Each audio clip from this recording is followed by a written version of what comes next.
were told long ago that we would see America come and go.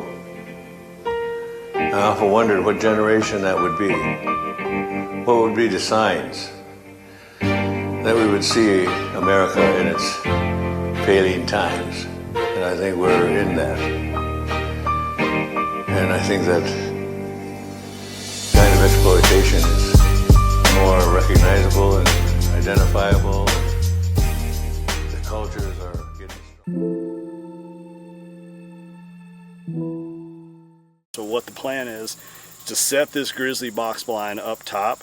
If nothing else, this is going to be a great observatory spot. We're going to be able to see a lot of these ag fields and see some of these common transition areas. If anything else, it tells us where we want to put tree stands, you know, as the season goes on.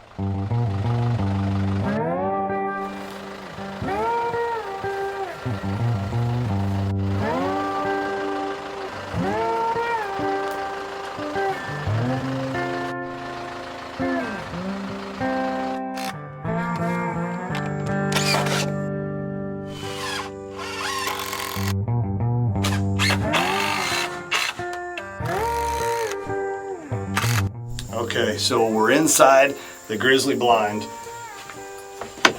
A lot of window options inside here. Makes it super nice with having all these different vertical window options. Makes it really good for bow hunting. The other thing that I like is on all four sides, you've got 4 ports. These ports up here makes a little tray. You take your ozonics unit and you set it right up top there. That's a nice feature of these blinds. I like the fact that it's all solid one piece. They came out with an upgrade kit for the floor. Super padded floor in here. And they've added some insulation fabric inside here. Helps deaden that sound. Another cool thing with these window vents is just using a magnet. And you're not opening the whole window. You kind of got a little peephole type window in there. But just a super nice blind. Makes it really nice to sit in some comfort and be warm sometimes, you know.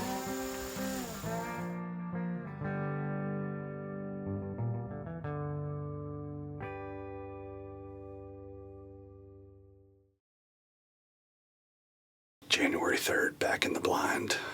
You know, this is the same spot we've been sitting in the last couple of nights. And sometimes we have the deer out in front of us, and sometimes they're over here there on the cut corn on the neighbors. But there's a real big draw that we're basically just staring at all night long, and we're just waiting for deer to come up out of that draw. We've got good weather, and in theory, they should be on their feet. You know, they're going to have to get up and move, but there is a lot of snow on this cut beans, and that's a little bit of a concern. You know, they might try to go to a food source that they don't have to work so hard for. So, I don't know, it's just kind of a waiting game. It's been an awesome season. There's just a few more days left in Iowa before we take off and head to the ATA show. Man!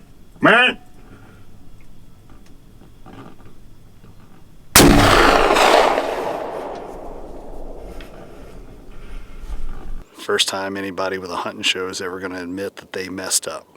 It was all me, 100%. I just pulled the shot. I missed him just right, but it looked like the up and down was good. And I went out today, I wanted to recheck the 0, and everything was fine. So I was basically just thinking, well, I just pulled the shot, I missed it.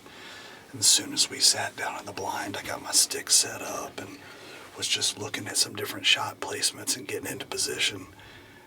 And looking down the barrel, Winston spotted a branch over here to the right, and it's a fresh cut branch directly in line with the barrel of where that buck was standing. So it makes me feel a little bit better that we actually clipped this branch, and that's what, you know, more than likely probably threw that shot off. But it still doesn't help take the sting away anyways that, you know, missed a good buck last night. But man, I'm hoping he comes back out tonight, or there's another buck out here that's really nice too. So with any luck, one of those bucks will step back out tonight.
We just had a buck come out, real good buck.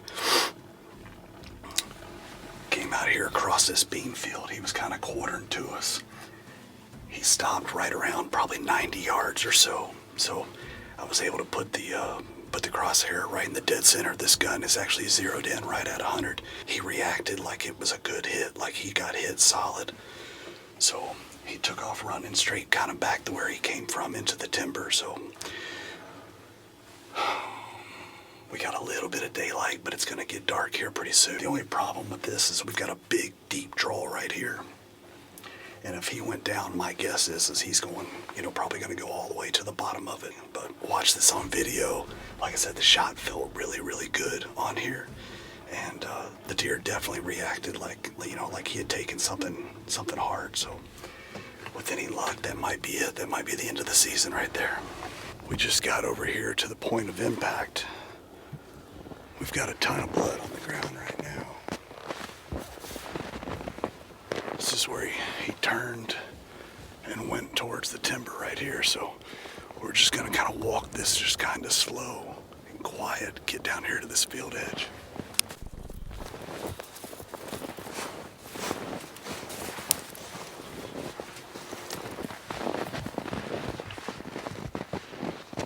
The most epic season ever. Look at that.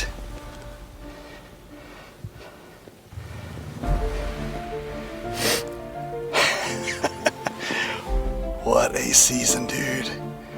What a season.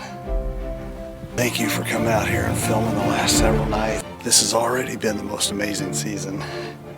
I really don't deserve another buck. We'd seen a couple of decent bucks tonight, and Winston's like, big buck, big buck.